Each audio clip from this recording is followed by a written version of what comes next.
Welcome to Entreprogrammers Podcast, the podcast for developreneurs, the podcast where you get to be a fly on the wall listening to real conversations of three developers trying to tackle the challenges they face as entrepreneurs. All right, we are live, and we are four. I want to say we're five, but it's when there's four or more of us gathered together, there's whatever, something. We're live. It's a quorum. Yes. I only act like I'm four. Yes. Hi, my name is Derek. I'm new here, and yeah. Long time no see. Yes. Yeah, we thought we were gonna have to call it a search party. I was seriously considering flying down to pay you a visit. Well, you would have found me probably sleeping. Wait, sleep. What's that? I've heard of it. So I guess I will, since I haven't been here for so long, I guess I will catch everyone up on what's going on. I'll start with the good news first. The good news is I have a distribution deal with Manning Books now. Sweet. For a bunch of my screencasts. They're picking up what I currently have in my guide to writing maintainable Express.js code. And there's another 4 screencasts that I mentioned to them today that I think we should add to what they're going to be distributing for me. Nice. Yeah, so it's a ton of material. I've got about half of it delivered to them already. There's one screencast that I've been working on today that's like 27 minutes long, which is kind of ridiculous. But there's a couple of good breakpoints in there where I'm going to split it into 3 episodes and then record a few little blurbs in between the episodes just to make it flow a little nicer. But that's all going to be done and delivered to them before the end of the month. Along with that, I've got a new intro animation for Watch Me Code for all of my episodes now. I built that 3 or 4 weeks ago now. I haven't published any episodes with it yet, but I've been using it in the stuff that I've been recording.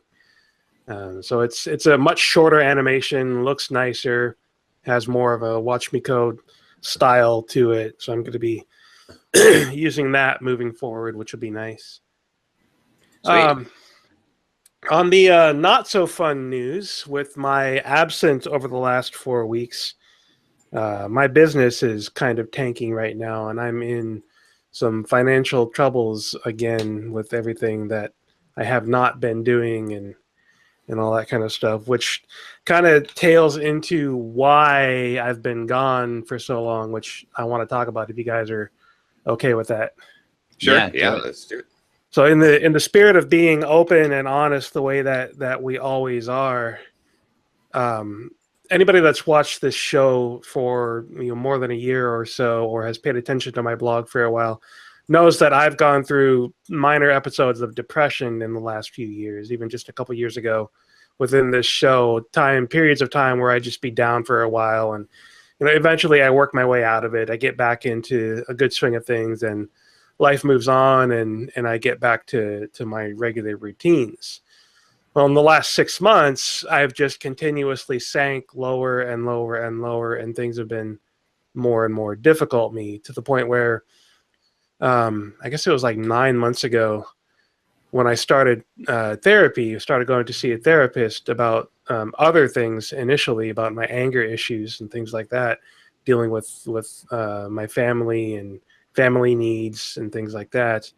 Well, about 3 months ago now, the conversations with my therapist turned into depression and how I was feeling and whether or not I was having any kind of real issues with depression. And the more we talked and the more we got into things, the more he was suggesting that I was going through an episode of depression that I couldn't seem to shake on my own, and he wanted me to get help beyond what he could do, just by talking with me and helping me work through things. So eventually, about month and a half after that conversation, my wife finally just made the phone call for me to our family doctor and had me go in to talk with our family doctor about antidepressant medications. And after talking with them, filling out their standard little questionnaire, I think it's called like a PEQ-9 or an inventory checklist or something like that, turns out I scored extremely high on the depression checklist. There's like a score from 0 to 25 or 27 or something like that, and I scored an 18, which is extremely high. Most people, if they're in their normal state and their happy mood, even if they're having a bad day, they score maybe a 3 or a 4. So an 18 is bad. It's definitely, severe depression, even if it's not getting into manic stages, which is basically the only thing that I didn't say yes to on the questionnaire was the kind of manic stages where you stay up all night for 3 or 4 days in a row and spend $10,000 and don't care about it and have sex with 1,000 people, everybody that you meet on the street and things like that. Damn, Which it's so hard to score a 21. It is. You got to get so that 21 hard. though. Oh man, so you just crushed so many people's hopes and dreams. This is just like they're like, yep, check. Totally, I'd blow 10 grand bucks. A little further, and you'll get there. A little further. Yeah. So we got me started on a medication called citalopram, and so this kind of all happened right at the start of the weeks where I was missing, where that was just bad timing. I was legitimately busy for those first 2 weeks. I was taking my son to summer camp, a special needs kid. This was literally his first time being away from us for more than one night, for even a whole night on his own, without me or my wife being there, or at least my grandparents, him sleeping at my grandparents' house or his grandparents' house while Joanne and I took a night off and came back the next morning, things like that. So this is his first time being away. So we were all stressed about that, getting things taken care of for him, getting that done. And then the medication starts. And this medication absolutely kicked my ass for the first 2 weeks. And I described it to you guys in an email, and I've explained it this way to both my therapist and my doctor, and they both kind of nodded in agreement that this is an accurate portrayal. And the best way to describe what the medication did to me for the first 2 weeks was like hearing stories about people that are in a car crash out in the middle of nowhere, and they have this sudden surge of heroic strength where they've broken their back or broken their neck or whatever, and they walk 3 miles to find help, and then they collapse, and then they're in the hospital for months at a time. Things like that, which actually did happen to the sister of my best friend back in Kansas a number of years ago, close to 10 years ago now. She was in a car crash in the middle of nowhere in a field, flipped her car, went off into the field with it, broke her neck, and walked about half a mile back to the road that her car had left before collapsing right in front of an off-duty sheriff that was driving by.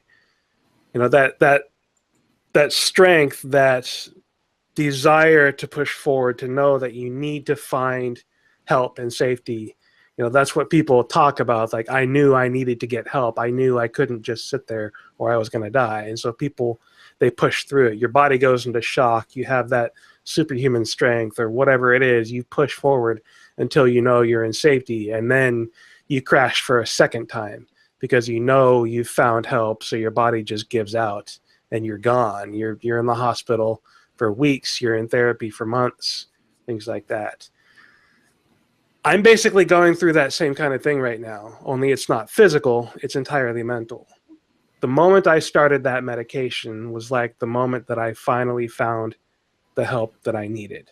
I had been pushing myself and pushing myself and pushing myself for so long that the moment the meds really kicked in, I crashed. And I crashed hard. I slept for, upwards of 16 hours a day for the first week. I lost 10 pounds because I couldn't eat anything. My stomach just felt horrible. I wasn't working at all. I was hardly doing anything other than sitting in front of the TV watching Netflix and maybe playing video games here and there, and then saving all of my energy for dealing with my family when they came home for the day, because that's really all that I could do at the time.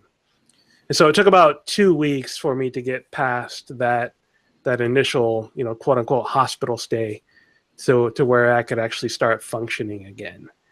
And over the last 2 weeks, 2 or 3 weeks now, I've started to regain my energy levels and regain my motivation and my desire to actually get work done. And so I've recorded 3 screencasts in the last couple of weeks. I got this Manning deal up and running. I'm working on material for them, which is kind of my focus right now. And I'm getting things back to where they need to be. But the amount of time that I've been gone and away and unable to get anything done, it's been longer than just this last month that I've been on the meds. It's been more like 2 months, realistically, where I just haven't been able to get work done. And things are definitely not in a good state because of that. I'm staring at credit cards that are almost maxed out. I'm barely scraping by with my monthly income paying the bills. We're starting to cancel a lot of services and things that we don't need, but we're just luxuries because we just don't have the money for it right now.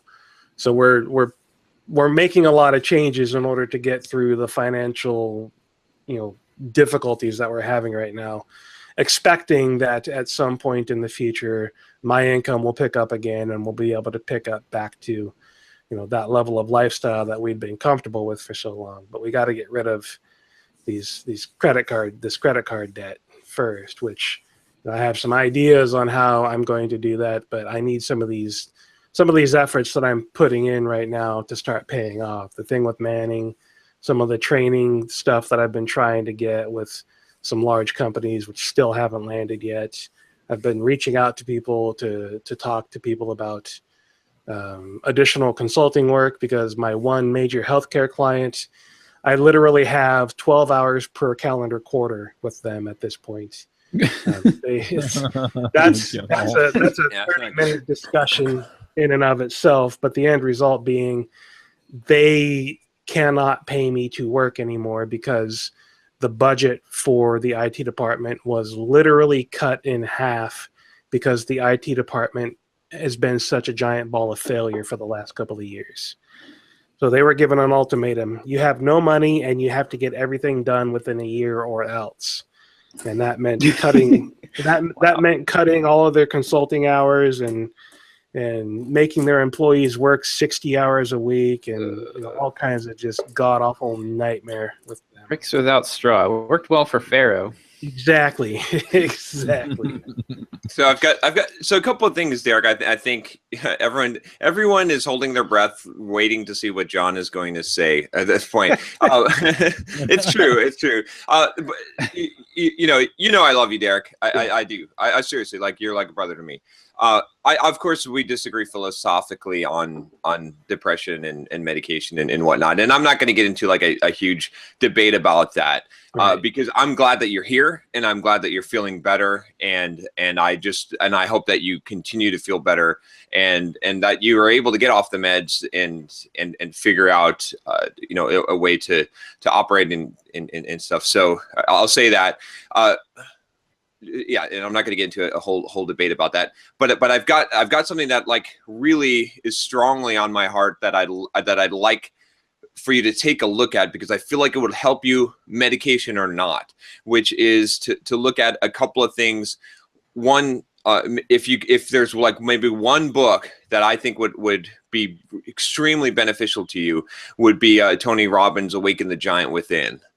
Really just a really good book. Okay. And the reason why it's such a good book that I think I would love to like send you to a UPW or something like that, just because it is so focused on self-healing and right. Figuring out how and empowering yourself. And to some degree, like, I like that analogy that you used of the car and then unable to get, because I do believe that you do get into a state with depression, or I mean, I had been there before with anxiety, mm-hmm. where you can't help yourself. Now, where we'd probably differ is where you'd say that, or someone would say that, okay, you need an expert professional in medication to get you, to help you. Where I would say is that it just needs to be something that changes in your life somewhere, someone, so, you know, in the right psychology. And so I do think that you can build up that inner strength to be able to self change, right? But it still requires some kind of external event, right? It's like when I was severely, and I mean, I was to the point of, you talk about the checklist. When I was in the worst of the anxiety, I literally went to work every day and first thing I did when I went to work was I went into the toilet and I sat on the toilet and put my hand in my head and just waited for the time to tick by. And I did that for like almost 2 weeks. And when I got home from work, I went in the bathtub and I just laid in the bathtub and I waited until it was time to go to sleep. And then I tried to go to sleep. And that was my life. And I was pretty close to just losing everything. I mean, and I really mean losing everything. I couldn't read a book, couldn't do anything. And then finally, like I got an intervention. And it wasn't like, it was just like I don't know. I mean, I say it's the universe. It was meant to be, but I had listened to someone talking about overcoming anxiety, and they gave me the technique, which was pretty much an NLP technique, like a neuro linguistic programming technique. And as soon as I did that, I was good. And then I used that psychology to change a lot of the rest of my psychology. I mean, you've seen it over the years as I've overcome my fear of flying and roller coasters. I mean, you knew that, right? I wouldn't even fly for, and now I fly for. Right. So I know it's possible, right? That's what makes me say that. But that's why, like, if you could read that book, Awaken the Giant Within. In fact, I mean, something just like, so that you've got the hand. I mean, this is good. Like, I feel like, yes, if you're in this position and you don't have the tools and resources, you're going to have to get help from somewhere, right? And maybe it's going to be some medication to lift you out temporarily. Maybe it's going to be someone or a book or something. So that's why I'm saying, like, give yourself the tools. Like, at least look at this, like read Awaken the Giant Within. It doesn't even have to, I mean, and read some of the books related around that. Anything by Dr. Wayne Dyer is going to be really good. He's actually a PhD in psychology that is really focused on self-actualization, which is very, very strong stuff. It's all kind of related here, but I really would encourage you to just, I mean, give yourself the tools that you might as well have. These tools, like these are tools that have immensely been helpful to me. And like I said, I don't think I've really shared my story that much with the, but I was really at the point of pretty close to, I won't say suicide, but like, I don't know. Is there a way, like, do you kill yourself by just like not taking care of yourself and like, just losing the will to live? Like, like I was there. I was like, the best way I could describe it is I was looking over the abyss and I was at the edge of the abyss. Yeah. And that brought me back, and I will never fight that. I have the tool now that I know within me that it's never going to be a problem for me again. Yeah. I mean, not that there won't be dips, and there are, and there's, and we've all been on the roller coaster. Yeah, absolutely. But and this is, I'm not a fan of medication at the first sign of difficulty by any means. We share a lot of that same philosophy. I would probably say, okay, go get the meds before you would, by all means, but the tools you're talking about and the things you're saying are things that I absolutely know I need. These are a lot of the things that my therapist and I have talked about in the last 9 months, or however long it's been since mid-September, because I know that I personally don't have good coping mechanisms, good tools to deal with, stress and difficulty. And I lashed out at my family, unfortunately, and it sucked for a really long time. And, we got through that, and there comes a point, though, that some people legitimately need medication because their body is just wired wrong. Their brain produces the wrong chemicals or doesn't produce a chemical or whatever. And I don't know if that's me permanently. I doubt it. There's likely going to be some point in the future, both my doctor and my therapist have said, that I will probably end up off the medication, at some point in the future. Don't know when that'll be. And I expect that. I don't think I'm going to be the person that's on meds forever, because I don't think I need it. I think that, once this is under control for a long enough period of time, and we can see that the medication really isn't necessary anymore, then, we'll lower the medication, get me off of it, see how things go, and work with it from there. Awesome.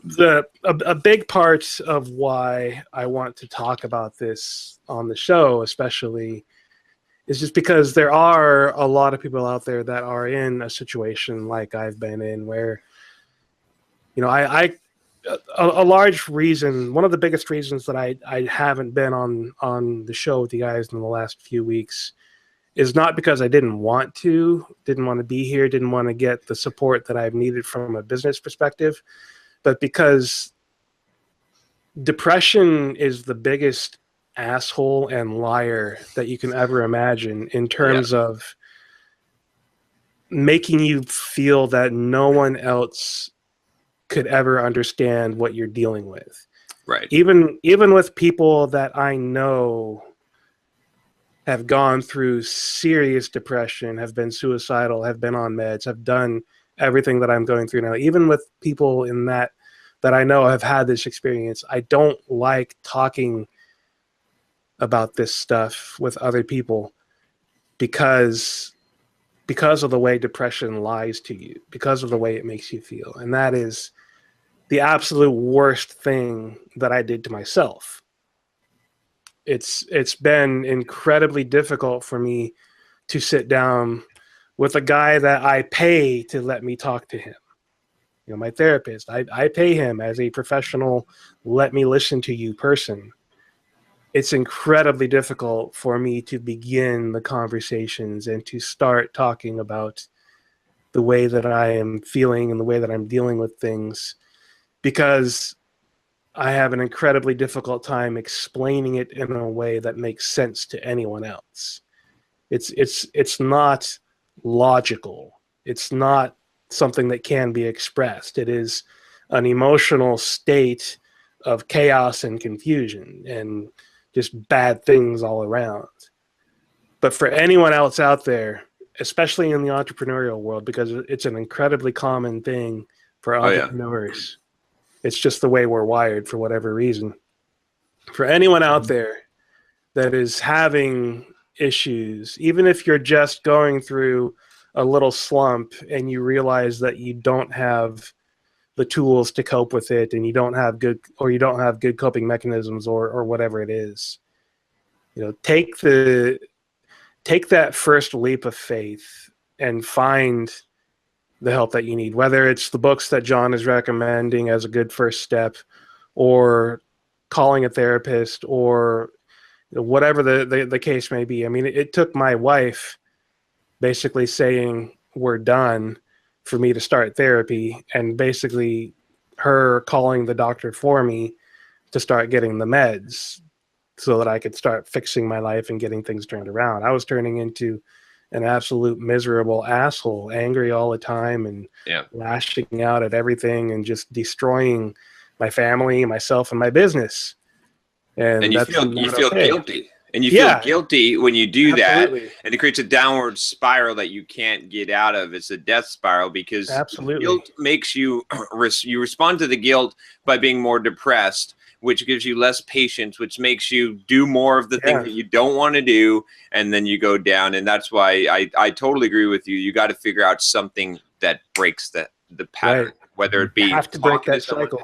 And at least letting people know what's going on. Like, you know what I mean? It doesn't mean you have to be all sad Susie, but you can tell people, hey, man, I'm not feeling it right. And that's why this group has been good. That's why I wish that you would come to the group too, honestly, is because we've all done our roller coasters, right? I mean, I don't think there's one person in this group who hasn't been on the down, depressed, roller coaster. And, each one of us have gone through it, and we repeatedly we will continue to. But what's helped me a lot when I've been there has been just knowing that, like, hey, I've got some guys to share this with, and the rest of the world. but that's it is important, because you got to have something to break that pattern. And what you said about the lying is so true, is because at that point you feel like there's nothing to hope for. There's nothing to look forward to in life. In fact, a lot of times, a lot of people, the only thing that they're looking forward to is the next meal, because that's the only thing that gives them a certainty in some kind of good feeling, is that there's some food coming.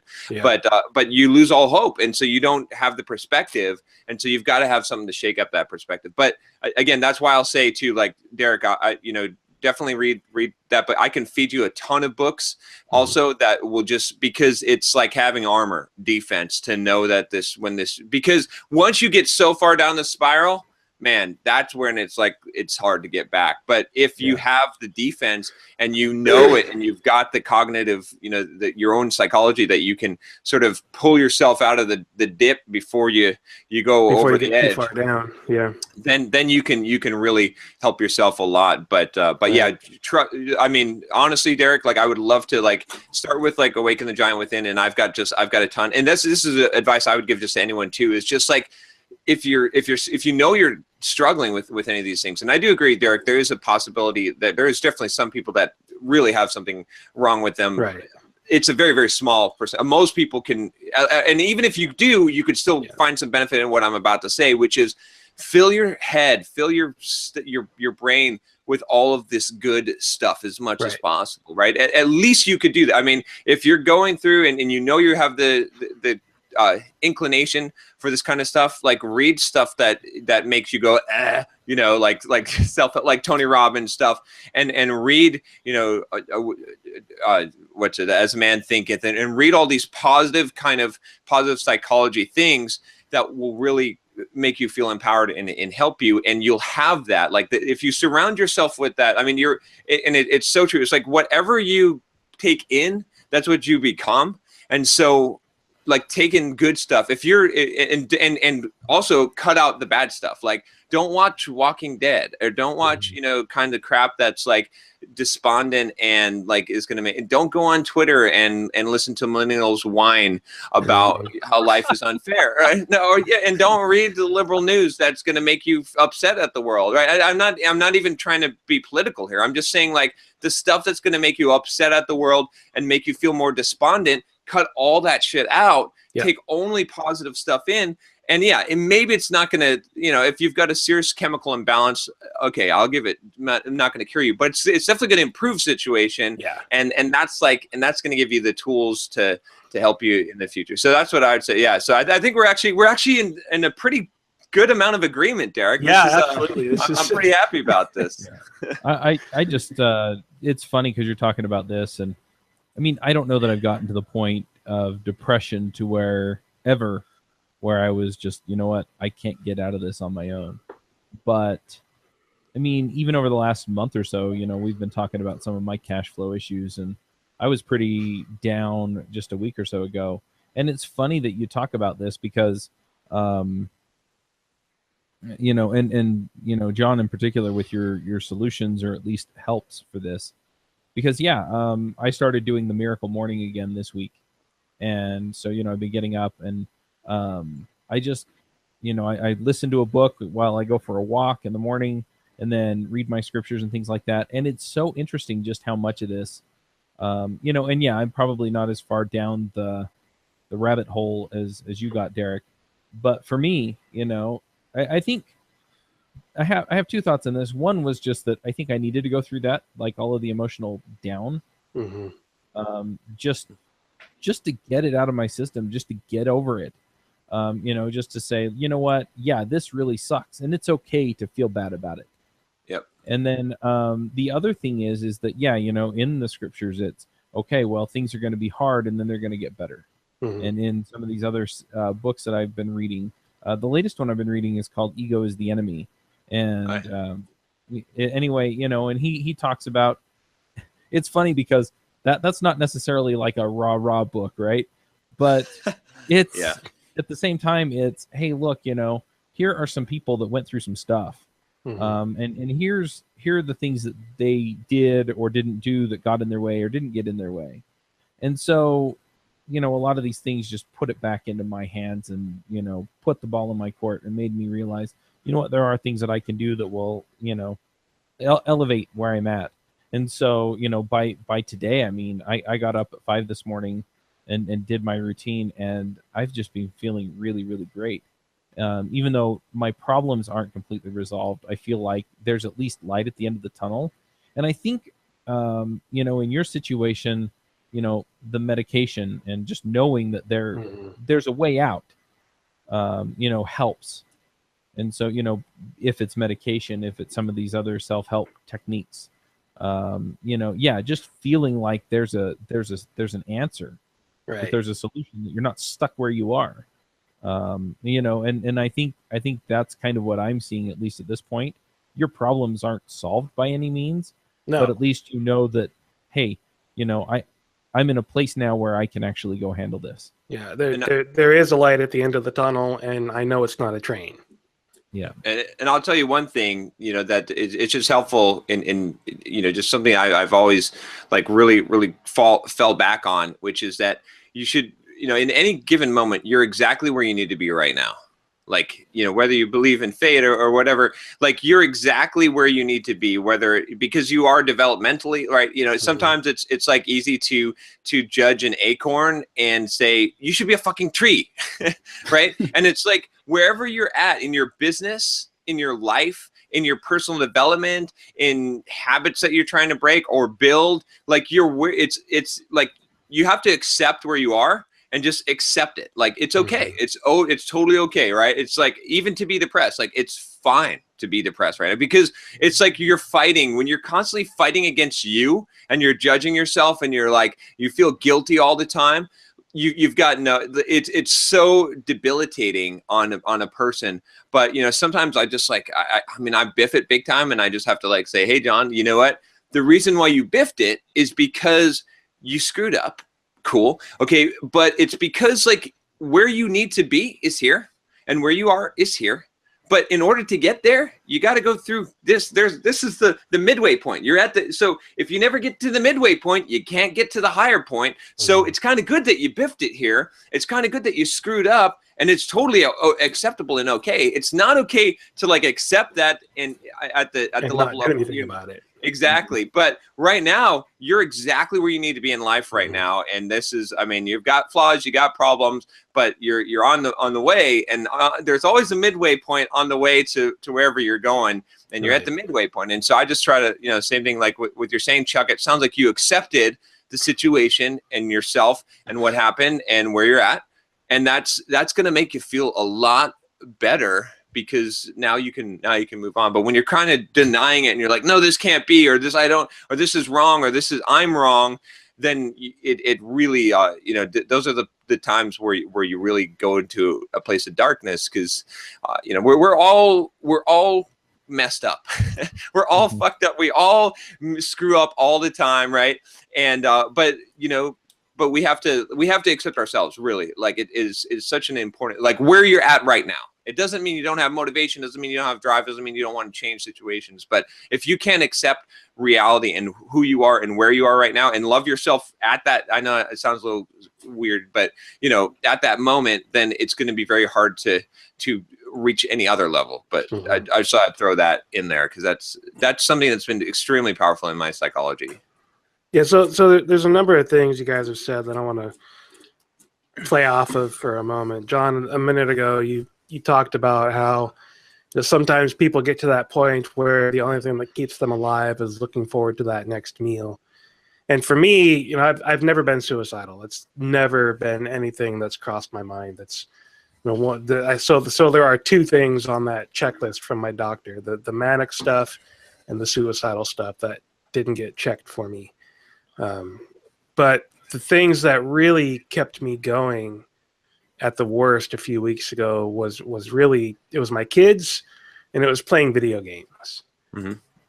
So, and my point in saying that is, if you're in that state, if you're at that ultimate low, and you know that you need to get out of it somehow, but you have that one thing you're looking forward to every day or every week or whatever it is. No matter what it is, hang on to that. You were absolutely right, John, when you said get rid of all of the negativity in your life. I stopped checking Twitter. I stopped watching news. I stopped doing 1,000 things that were causing high levels of anxiety in me for all of those reasons. And that was one of the best decisions that I made. And that's kind of why I let my business die and I spent all my time playing video games instead, is because I found, a level of energy from playing video games that I had been missing.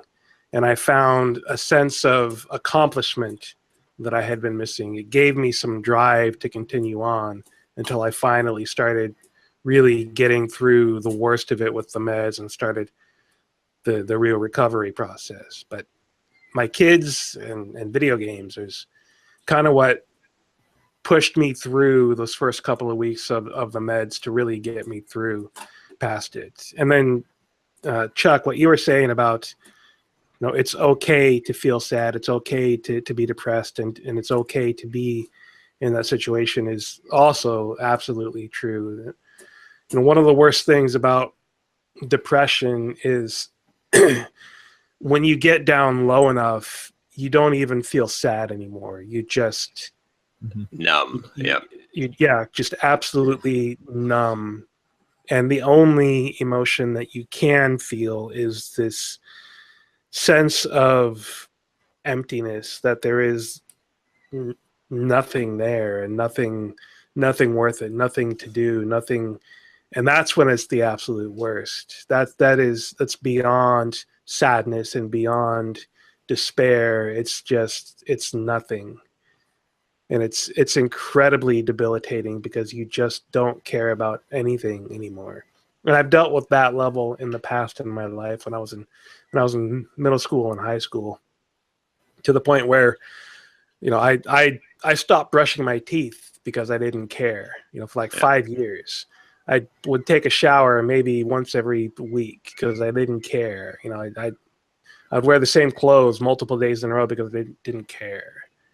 That I wasn't at that level of absolute nothingness this time around, but I got close. Yeah. It's apathy. I mean, it's absolute apathy. Just there is no energy at all. And so hanging on to video games and having that sensation of accomplishment and the at some points the adrenaline rush of the intensity of video games was important for me because it made me feel human again for at least brief periods of time. And then spending time with my kids when they would come home for the day and seeing their smiling faces would be about the only level of emotion that I could feel beyond just the despair of depression. But what Chuck was saying about accepting it is something that I've advocated for a long time. The whole self-care thing, and being able to say, you know what, I'm in a bad spot right now. This has been really difficult. I need to take a break and recover. To take a day off, to take a week off, even a month if you really need it, in order to recover and get through it. And I've done that in the last couple of years. I've done that a few times where I would take a week off and just allow myself to recover and then get back to it. And just wasn't able to get back to it this time around and had to find help beyond myself. And for anybody out there, for the people listening to this, I think a good resource, if you're struggling, or if you know somebody that's struggling, or if you think somebody might be struggling with motivation and energy levels and possibly sinking into depression, check out osmihelp.org. It's run by Ed Finkler. They're a nonprofit organization, 501(c) or 501 whatever it is that they are. It's an organization that I've donated a lot of money to in the past because they're doing, frankly, some really amazing work with mental illness and technology and the workplace. And they do a lot of conference talks at various software developer conferences around the country, and have a lot of really good resources out there. osmihelp.org. Highly recommend checking that out if you're needing someplace to go to just start educating yourself on all of this stuff. You know, There with was the one other thing I wanted to go say, ahead. but I don't remember what it was now. I'll interject while you're thinking that. One of the things what you said with the with the relaxing a little bit, playing video games or whatever it is, or having the thing, is a lot of it's just taking the pressure off too, right? And it's like we've talked about before. I think one of my thoughts for the week was it's all gravy, and that's like such a we had a guy in the simple programmer group that was debating medications and was seriously struggling with depression. I actually went on did a Skype call, like some consulting, like with him. And one of the things I told him, because he was like, man, I'm like 37 years old. All these other people have accomplishments in life. And he had just stacks of all this pressure on him, like, like all these expectations and stuff. And I was like, dude, look, like, give it your best shot, right? Like, let's do what you can, let's go to coding boot camp or whatever. Let's, whatever you can do, let's do that. But at the end of the day, right? We're all kind of just monkeys in suits, like pretending like we're doing shit that matters, because it doesn't really matter, right? It's like, we just got to like eat and live and farm, right? Right. But what I told him is so what? So let's say that your whole thing, you never make it as a software developer, or you lose everything or whatever. You're 70 years old, right? You walk into a fucking bar with your friends and you have a couple of beers and you have a slice of pizza. And that's the best that life can ever get anyway, right? That's like, you'll never lose that capacity, right? So it's kind of like the pressure, if you can have that vision to like take that pressure off yourself and realize that all this shit doesn't really matter. Like, nothing really, really bad is going to happen to you, right? I mean, yes, you can have consequences. You can lose your business, your job and shit, but you're never going to lose that capacity to go into a restaurant with a couple of buddies, have a couple of laughs, have a good time over some beers, and have a couple of slices of pizza. Like, that's you know what I mean? That's, if you think about your life and you think about the times where you actually felt the most joy and the most happiness in your life, it's times like that. It's those things. And as a human being, you never lose that capacity. Like, it doesn't require a lot of money. It doesn't require a lot of success. It doesn't require a lot of fame. You could do that, whatever your situation is, those are the things that, and it's the same thing. Like you said, a lot of people say, well, on my deathbed or whatever, I wish I would have spent more time with family. And it's because you remember that those are the moments. And that's the one thing that you never lose. And so that kind of helps to take the pressure off. That's kind of like everything we're doing, all this fun stuff we're doing with entrepreneurship. And I'm speaking to entrepreneurs that are following us now. It's great. It's awesome. I hope you're successful. I hope we're all successful. But if the shit hits the fan, and it frequently will, and you lose it all, and you could, and I could lose it all. Hell, I mean, anything could happen, right? I don't know what's going to happen. You're not going to lose that capacity for joy that is built within you, and it's so simple to trigger. It's just those little things. It's when you say, I need this, and I need this, and I need this, and I need this to be happy, that you've created all this expectation. So if you can, like, pressure relief valve and let some of that pressure off, and you can just kind of like realize that, okay, hey, I'm going to give it my best, right? When I'm fucking running this race, I'm hitting it hard, but whatever happens, happens. Who cares? I'm not like my life, my outcome. It doesn't matter. I still will. It's all gravy. This is all just monkeys in suits. We're just having fun. We're just playing a game, right? When the game's over, the game's over. And that's, it's just a way, like, anything you can do to take that pressure off. Like you said, if it's just like, hey, you know what? If I have to let my business crash to the ground, I hope that you can build the psychological tools to not have that happen. But if that's what it takes in order for you to take the pressure valve off, that you can always rebuild. It's like, fuck, the Legos got knocked over. Well, we can start over and rebuild the Black Knight's castle. It's fine. Right. All right, so I remembered what I was going to say before. There's two things which kind of tail into each other. So I'm on the meds now. I'm talking to my therapist on a regular basis. I've talked with my wife about how I feel and what's going on. And I guess kind of backing up half a step there, one of the biggest lies that my brain was telling me was that my wife didn't understand and couldn't understand and wasn't giving me the support that I needed. And it wasn't until literally Tuesday of this week that I realized the only reason she didn't understand and couldn't provide the support I needed is because I wasn't talking to her. Yeah. There was literally no way for her to know that I felt like I was in the recovery room after a car crash because I had never told her that. And so I had that conversation with her, and it was incredibly difficult. I was literally shaking as I had that conversation with her because it was so difficult to talk about it for me on Tuesday. It was only the first time I had said that, used that analogy, was in that email to you guys. You know, writing an email is easy. Actually saying it out loud to my wife was incredibly difficult. But I also had that conversation with my therapist, and I explained that to him, and I explained a situation to him that happened last week where I was in the absolute fight or flight mode. My anxiety was skyrocketing, and I almost left the house. I almost walked out and got in my car and drove away with the wife and kids at home, not having any clue what was going on with me. And so when I described that to my therapist, he talked about the road to recovery, essentially, that the medication I'm on is not an instant fix, but it's giving me the tools I need, the mental, physiological tools that I need in order to climb back out of the depression. And while it is a huge boost in the right direction, I still have to work through these things. But where I am right now, if you think of depression as a giant dip, this big U, if I'm charting myself on this big U going back up toward the top, still pretty low down here, but I'm starting to climb back out.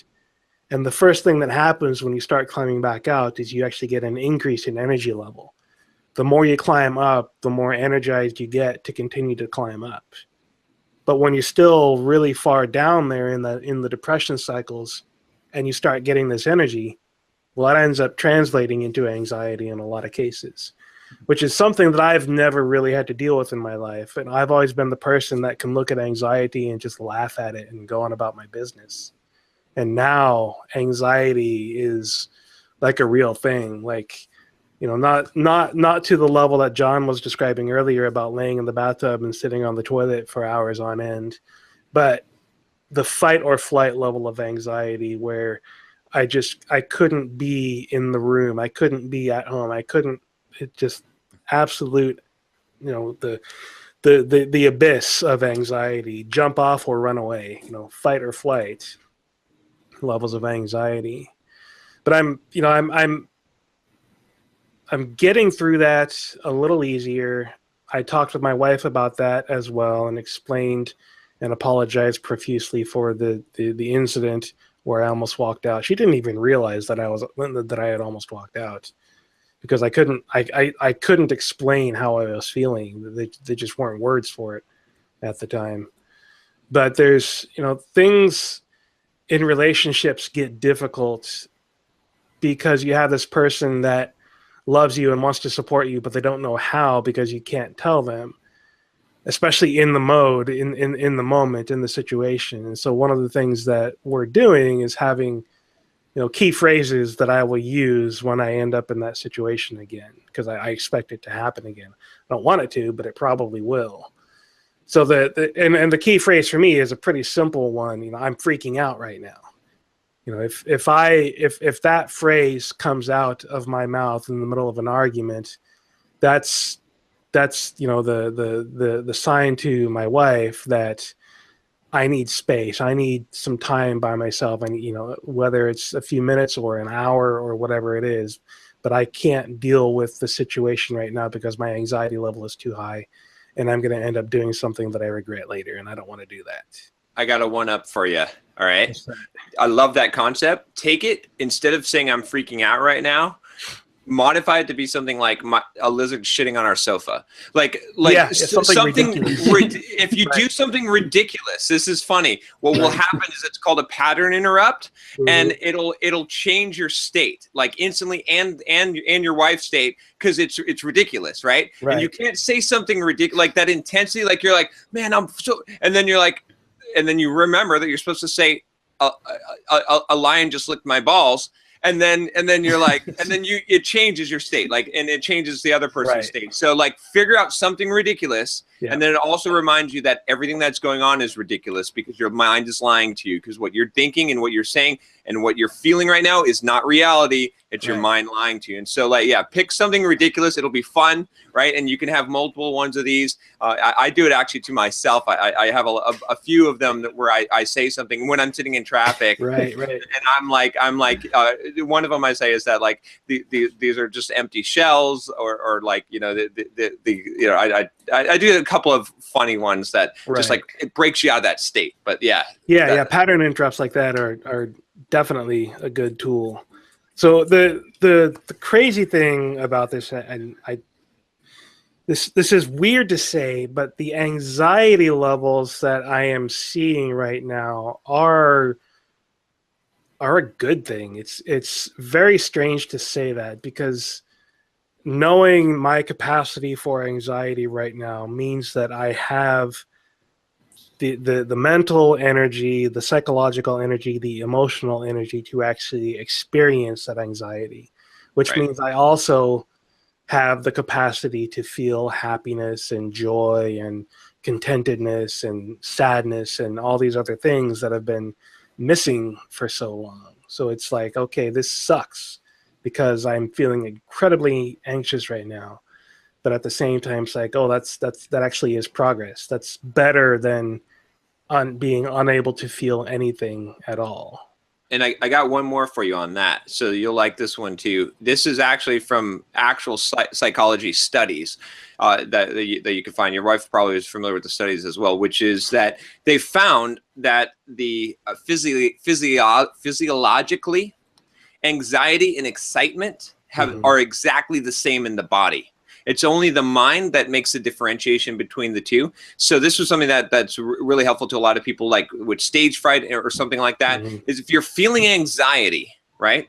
It's exactly the same. If you looked at your adrenaline glands, if I checked your blood levels to see how your endocrine system, there we go. Endocrine system was producing thyroid hormone and adrenaline, and we looked at your pulse and all of these things, you're breathing, everything physiologically would be exactly the same between if you're anxiety, have it in a state of anxiety from fear or whatever it was, stage fright, whatever, or pressure, or excitement, right? Like getting on a roller coaster and wanting to get on the roller coaster. And so if you make that switch, anytime you feel that you're feeling anxiety, you just say, what I'm feeling in my body is actually excitement, and you make that choice, then it can move you in that direction, because it's the same exact feeling, and you can't control that feeling, but you can control the interpretation of the feeling. So that's one just like little, and that's like, this is legit science, you know, from psychological studies where they've done multiple studies, and they've you know, measured this. So yeah, and I do that with public speaking when I get on stage at conferences and whatnot. I learned that years ago, that I can turn that anxiety energy into the nervous energy, or the excited energy to get up on stage and do a better job. And you know, at any given conference where I'm speaking, I walk out on stage, and for the first 5 minutes, you hear my voice wavering and you see my hand shaking from that level of anxiety and nervousness. And so what I figured out for me is I need to start talking in order to make that anxiety subside. But I don't want to tell people anything important or try to sound. I don't want to tell people anything important or try to start the presentation while I'm in that state, because I just end up looking like I'm really nervous, and it makes people not respond well. So what I started doing before every one of my talks is starting the conversation by thanking the organizers and the volunteers for the conference. That way I can take the attention away from me. I can shift the attention to people that really deserve the attention, but I can also start talking and get into the rhythm and the flow of being up there and get that nervous energy to subside. And then after I do that, not only did I make the organizers feel great and make the audience feel great, but I made myself feel great, and I can do an awesome job with the presentation. Yeah. And then the last thing I wanted to say is, as I'm working my way out of this dip and back up to, what my normal state is supposed to be for an emotional level, what I'm seeing in my business is anxiety inducing. And I said a moment ago that that's a good thing because I recognize the issues and the problems. And I think that's also incredibly important because I'm not looking at what is legitimately a bad situation and saying, it's fine. It's like that meme where the dog is sitting in the burning house, drinking a cup of coffee saying, this is fine. No, this is not fine. If you're in that situation, if you're in the burning house, whatever your situation may be, and you're saying this is fine, that is a sign of depression. That is a sign of a manic spike in a serious level of depression.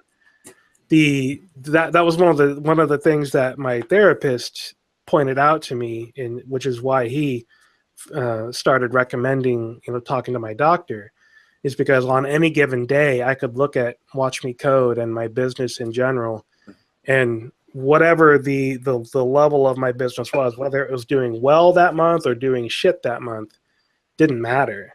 I would look at my business and I would either panic or jump for joy and say it's fine, completely incongruous with the actual state of the business. And, right. it might change, from hour to hour in that given day. Like, oh, I just got a new subscriber. The world is great. Everything is fine. Business is going to be awesome. And then an hour later, crap, I got a new subscriber, but that's only 2 subscribers today. The world is falling apart and my business is failing. Well, that's these two things don't match up.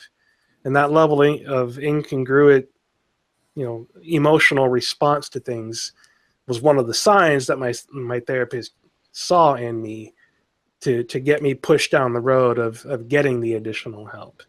So now looking at my business and seeing, oh shit, I'm sitting in a burning room. I need to put out these fires. I need to do something. I need to, rebuild the crumbling foundation, whatever analogy you want to use. I look at that and yeah, I see anxiety, but that's an appropriate response to the state of things right now. And that is what I should be feeling. And now I need to turn that anxiety into that motivation and that drive to improve things and move forward. And that's where, the continued medication, the therapy, the support of my wife, the, canceling services that we don't need, that all those kinds of things are the next steps in me, pushing through that and rebuilding things and actually getting it taken care of. Agreed. Awesome. So I guess final words for me is, in the recovery process, it's like physical therapy. You can push yourself so far on a given day and then you're done. Don't try to push yourself through a full 8 hours of work at the beginning of your recovery process. Maybe you'll get an hour done today. Maybe you'll get 10 minutes done today. Maybe you'll respond to an email and then you're emotionally spent. But the next day, maybe you'll get to respond to 2 emails and then 5 emails. And then you'll actually do something meaningful for an hour the day after that. And then you'll spend 2 hours, getting something updated. Take it in steps. Push yourself to your limit so that you can improve your limit, so that you can increase your capacity, but don't expect it to be instantaneous. People going through physical therapy don't instantly stand up and walk when the therapist says to do so. They spend months rebuilding their muscles and stretching and learning how to balance and learning how to walk and learning how to fall and get up again. Expect it to take a while if you're at the point where I was, where the medication really is a necessity to get you through it. And with that, I'm done for the day. I've done some work this morning on screencasts and mentally prepared myself for this conversation, because I really, truly wanted to have this conversation, and I'm incredibly thankful for you guys sitting here and talking with me and listening to it, and all the things that John is saying about the building up the tool sets that you need is absolutely the truth and incredibly important. But I'm wiped out. I'm probably going to fall asleep for the next 2 hours before I have to go pick up my son and take him to his physical therapy. I do want to say one thing, Derek, that just like a suggestion on the business side, that I don't know, maybe you guys should weigh into to see what you think. But what's going through my mind right now that, and I said this before, and a lot of people don't like this answer in our audience, but I don't give a shit. But is that I think it's time to get a regular job for a while. I feel like if you do that, like I don't feel like it's giving up on entrepreneurship, and a lot of people I know in our audience are upset by me saying that and feel like that's the case. But I feel like if you have enough stability that's going to help you, well, I mean, for multiple reasons. One, just the day-to-day stability that you just go in, you do what you're supposed to do. You don't have to think and manage that. You just do the job, and that will give you accomplishment and just a smooth, a platform to launch from. And two, it'll give you steady income to be able to pay off these bills. And you're someone who can make a lot of money, obviously highly paid in a regular job. So if you did that for like a year or so or two and got those things paid off, and you could still, and that will help you also get your business. I mean, you can still do the business on the side and get that going and get that back to, because then you can come off of that and you can give it another try, and you can take all the lessons you've learned and be a little bit more even kilter. I feel like that would be the best thing for you at this point. And I don't feel like it's given up on entrepreneurship, and I don't feel like it's like saying it just to me makes sense. So I'll validate everything you just said by saying my therapist said the exact same thing for the exact same reasons. Okay, cool. Awesome. So it makes sense. Stability and routine. Yeah, it's on my list of things that I need to start looking at. I've been trying to avoid that by looking for, training gigs and consulting work that can give me that kind of daily structure and whatnot. And the stuff with Manning is helping on that front. I've got, I'm basically busy through the end of July with the Manning stuff, but it's not going to dig me out of the hole as quickly as getting an actual job. So I'm very likely going to end up going down that path in the next month or two. And I think likely there's probably someone in this audience too that, it's kind of funny. We're talking about this on a temporary basis, but I'm sure that any team would love to have you, even for just a year, to come in and work for them. So, if anyone out there might want to reach out to Derek, if you're okay with that, and see if there's an opportunity. So love that. Just hit me up, Twitter, or you know what?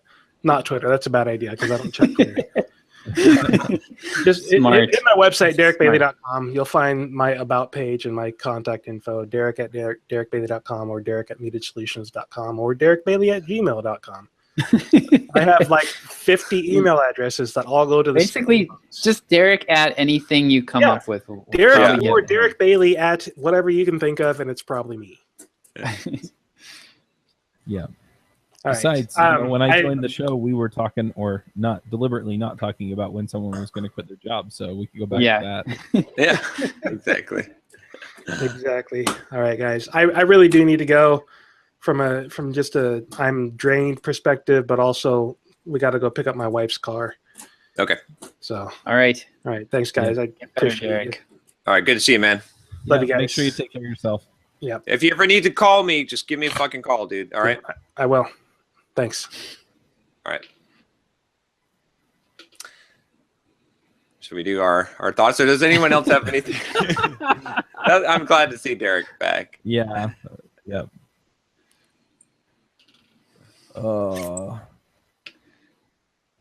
Yeah. I mean, it's funny because he's talking about all this stuff, and I'm definitely not as severe as he is, but some of this stuff is stuff that I've been feeling. So it's been kind of interesting. The other day, just to get your opinion real quick on this, because things have been really tight, as you know, and I've talked about this on the past shows, but my wife actually came in yesterday and asked if she needed to go out and get a job, which kind of was a punch in the gut for me. And so I think I'm probably going to start looking for contracts again next week. But there's so much to do in the business, and I'm trying to figure out how to balance all of that. So any ideas on that really quick would probably be helpful. I hate to say to go down another road that will pull you from the business.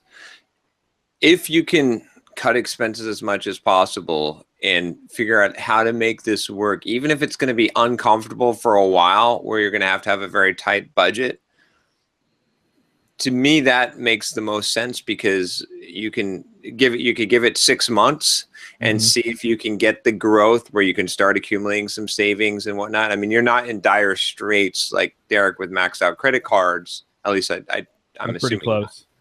Oh, you are? Okay. Well, then maybe it does make sense. The reason why I hesitant to say like go down the contract road is because it sort of really detracts from your main business, and it doesn't really, like Derek's a little bit different because he's in it doing screencasts in the code every day, and so him doing will actually help him more. I mean, how bad are you debt wise? I guess that's the real question. Well, my credit rating is pretty much shot. Otherwise, I'd probably be able to get a loan and cover some of this. Well, but how much do you owe is what I'm asking. How much do I owe? Right. On everything that I owe, excluding. Well, besides your house, like credit card debt. How much is your credit card debt? Credit cards, probably a few thousand. We have some medical bills. I owe the state some tax money. We're talking probably $10,000-$15,000 for all of the rest of it. That's not the house. That's not yeah. What if you give it 6 months? What if you're like, can you? Yeah. Go ahead. You're in a so you're in a pretty different position. Like Derek's basically in a position where, like he's still sort of in that trying to get traction phase, and he's making a few $1,000s a month, and you're like, I mean, unless things have completely fallen off a cliff, you're like, well into 6 figures in terms of revenue. Yes, and I'm waiting for some sponsorship, basically to get paid. I mean, I have the invoices out. We're talking. I mean, that's the thing that's really frustrating about it is I probably have about $15,000 in invoices outstanding right now for sponsorships. Right. And I can't spend IOUs, and so I'm not the government. But yeah, it's just anyway. I mean, it's a cash flow issue more than like Derek has an income problem. No, I you totally have a agree. Cash flow problem, and that's the thing that gets me too when you say that is that, like I could go out and start looking for contracts next week, and then have these couple of sponsorships get paid, and then it's a non-issue for another handful of weeks. Yeah, and then but then you're committed to these contracts. Yeah. And meanwhile, that sets you back. Honestly, like John says, like cutting. I mean, honestly, $10,000 or $15,000 in debt. My wife and I we were making about $80,000 together, and we paid off like $40,000 in 1 year. Yeah, the real issue is just that I don't have anything coming in. Yeah. Yep. Yeah. So I mean, that's like not a lot of debt. Yeah, but the last couple of months have been really painful, and so yeah, I just looked at my wife and said, yeah, we're gonna make a list of the stuff we're paying. We're gonna prioritize it, and yeah, I just looked at her and said, we're not doing anything extra until. And so I'm probably not going to go to Podcast Movement, even though I already have a ticket to the conference. And I'm probably not going to go do a couple of other things that I was looking at doing this year, and we're just going to get this nailed down. Yeah. I mean, what you're doing with I think that the most important thing that you're doing right now is the funnel that you're building for your sponsorships. And so everything you can throw at that, like that's going to be a 3 to 6 month ramp up. Yeah. For you to really see the fruits of that. But once that's there, you're not going to be having these problems anymore unless you let your spending, if you do the what Dave Ramsey calls doc-itis, where your lifestyle grows, which I don't think you're going to do, but no, that's really the main danger. But otherwise, I don't really see this being a problem. And in 3 to 6 months. Yeah. If you stay focused. Yeah, the issue is just I need some cash flow now, because I mean I'm cutting people's hours and doing all kinds of other things just to to manage cash flow. So Well, when does the next injection of cash flow come in? Like realistically, like you've got outstanding invoices. Are they overdue invoices? Do you need to get on the phone? Okay, then just get on the phone and like be a collection person. Like The other thing that you could consider would be, I wouldn't be looking for contracting, but if you could get like somebody to pay you $10,000 for 2 days of time, that's very different, right? If you had a couple of those come in, those are like Slack adjusters. The problem is if you go the contracting route, then you're like basically marrying someone for a period of 3 to 6 months, but if you can get a lump sum of money for a small amount of time with a very limited commitment scope, then that's totally worth doing. Yeah, that makes sense.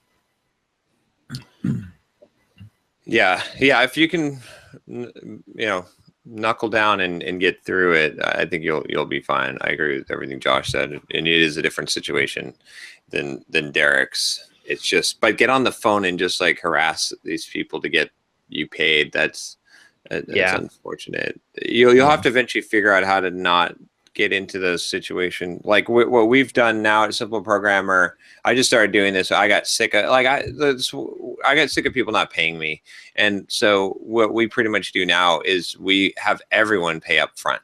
Like you don't see shit. Like I don't care who you are. You're fucking IBM. You're paying up front. Otherwise, we're just not going to deal with you, because it's just not worth it.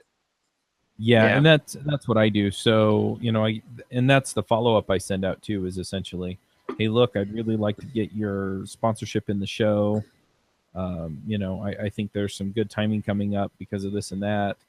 And, so, as soon as we get that invoice paid, then we can start. I do have one long-running sponsor, and it's funny because you said IBM. IBM acquired their company.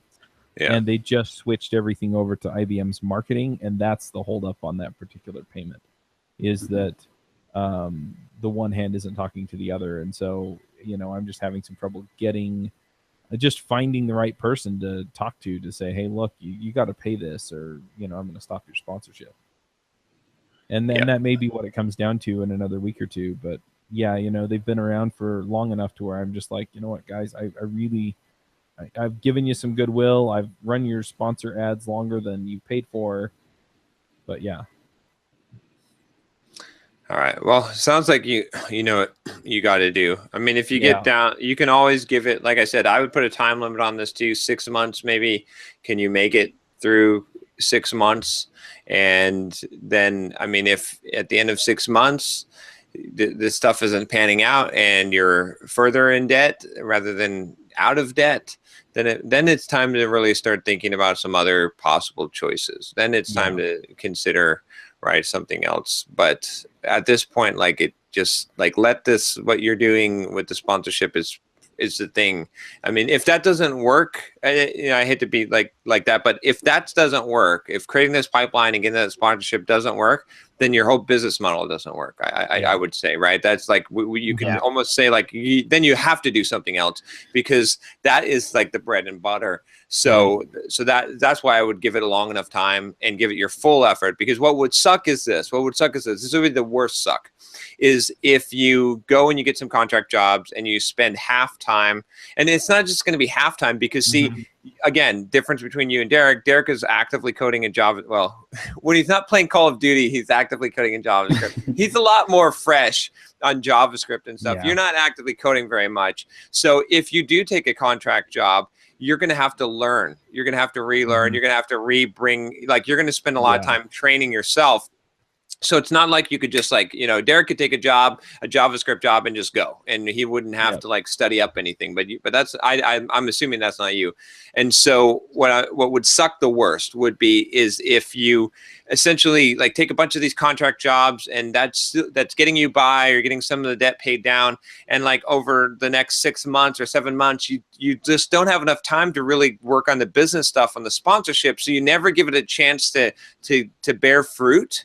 And you end up at the end of that 6 months in a worse situation business wise, and having to rely on these contracts. That would be in my mind the worst that could happen. So so give this your all, and that's what I'd recommend.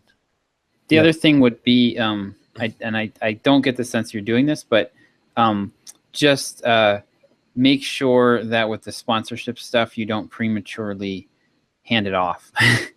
Yeah. This is a lesson that I have learned painfully over the last few months. But yeah, just I mean, this is mission critical for you. So make sure that you want to be building the processes and everything, but make sure that it's working before you hand it off, because you need to have your finger on the pulse of it and be seeing the little things that aren't working. And if you're going to notice if there's an email or something where people just stop replying, or if like you're going to notice that, and someone else who's not looking to pay their bills with this money, they're not going to notice it. So yep.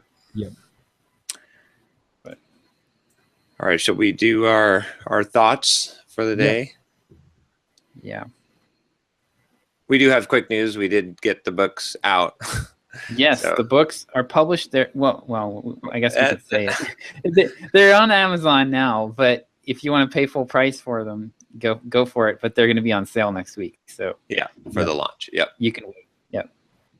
But they're out there. We sold one copy. At some poor sap is going to be kicking himself. Oh, I'm pretty sure we sold more than one copy. Looking at the sales rank, I think it's a lagging indicator. Okay. Well, I'm just looking at the dashboard. It's showing John bought one yesterday. I'm waiting till next week to buy one on launch day, and then I'm gonna buy one for my wife too, because she needs it. Oh, and the Kindle, But what was Kindle funny? Yeah, we got to get the two versions joined together. But it's funny that they send me proofs that will be here on Monday, but my copy of the print version, it will be here today. So there you go. Great space. Yeah. Yes. All right. We should probably do thoughts because we're running pretty late. Yeah, we are running long. I think mine is going to be, I think I already talked about this, but the idea of backups and redundancy on the mission critical. So what I did about a month ago, I realized that the biggest risk in our whole project here was that July 19th comes and we don't have a freaking Kindle book to deliver. So we hired two different designers, and they worked in parallel on it. And it literally went down to the last minute yesterday. Like, I needed to publish it. I wanted to have it published yesterday. At 3:00 yesterday, at 2:30 yesterday, John and I thought the world was ending pretty much, and that everything was broken.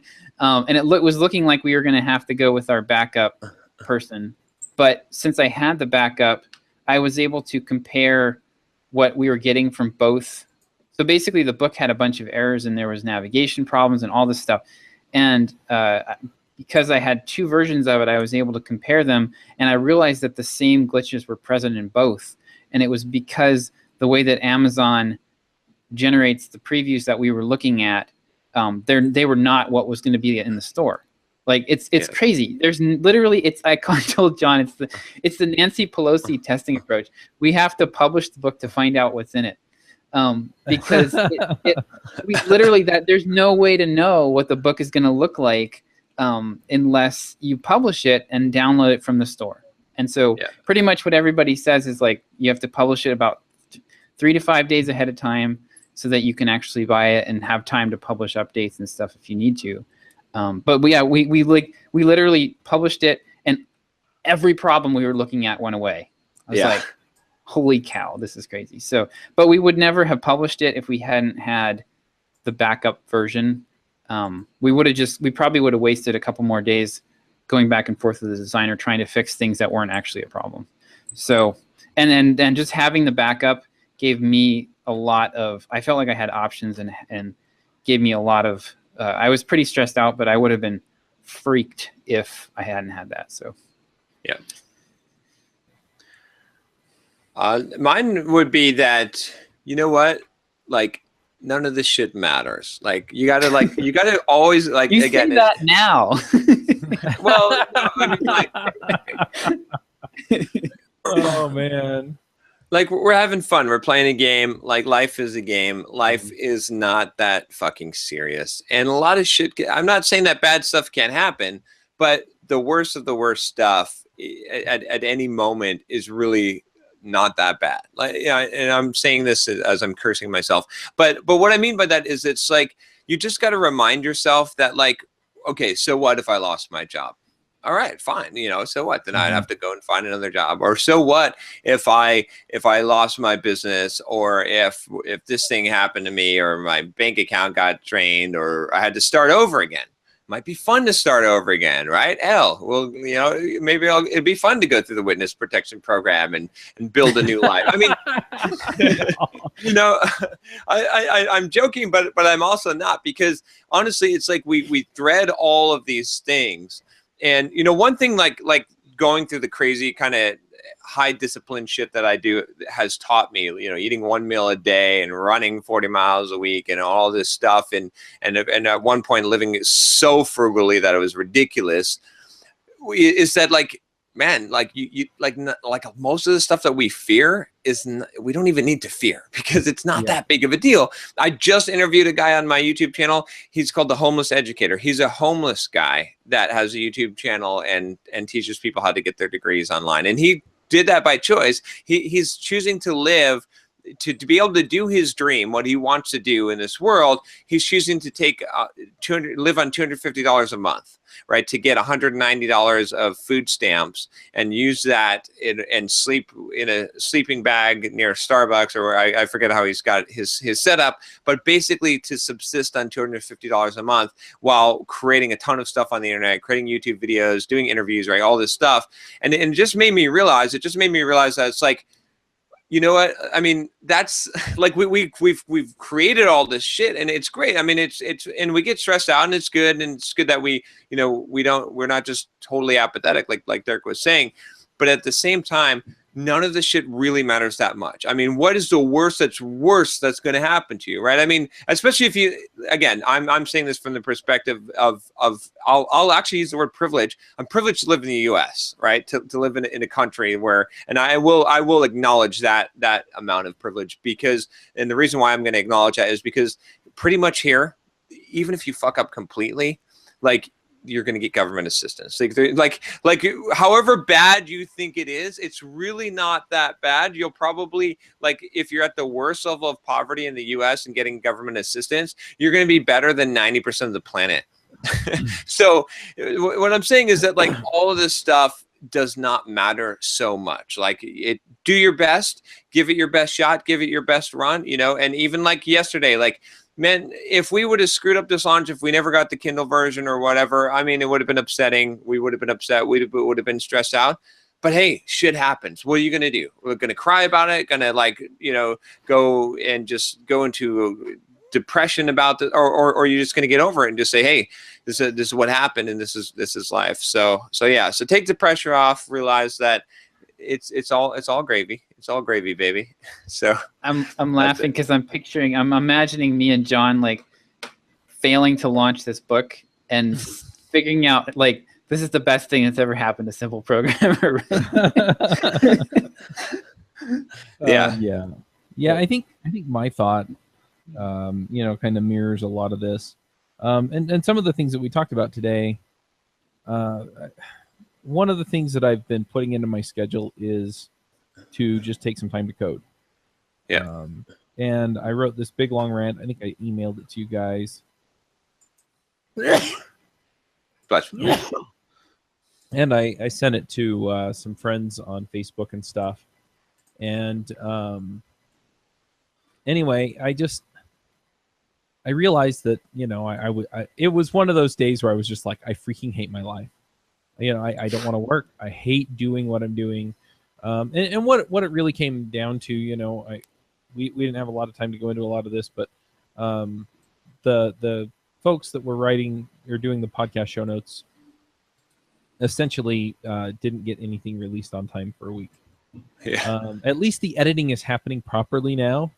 And those are getting done on time. Of course, Eric is just awesome and takes care of all that for me.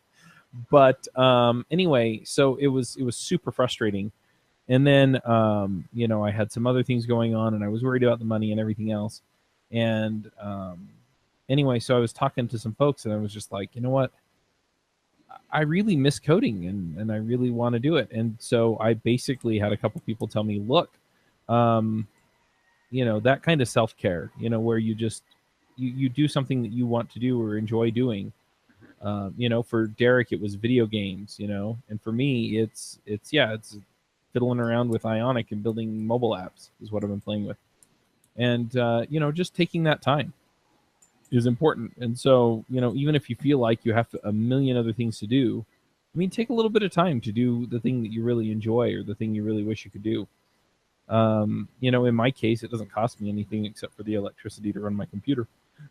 But in the end, I feel a lot better about things and the way that they're going because of some of this stuff that's related to this, just because I took an hour and fiddled around with building mobile apps. So I just want to encourage people, you know, if I get the platform for a minute, sometimes self-care is go sleep, and sometimes self-care is go watch a movie or relax, and sometimes self-care is this is something that I really wish I could do, and so you just take the time out and do it. I love that. That's good. I think there's a book that's on my list called The Power of Play. I was listening to a guest on James Altucher's podcast. I forget his name now. He's someone that you'd recognize. He was the guy that did the book launch for Tim Ferriss that burned himself out. Chris, I can't remember. But anyway, what you're saying really is right in line with that. All right, guys. We did it. There were 4 of us today. So yay! We had a quorum and a half. All right. All right. Next week will be my last week that I will be here before I will be off to across the great ocean. So see you guys.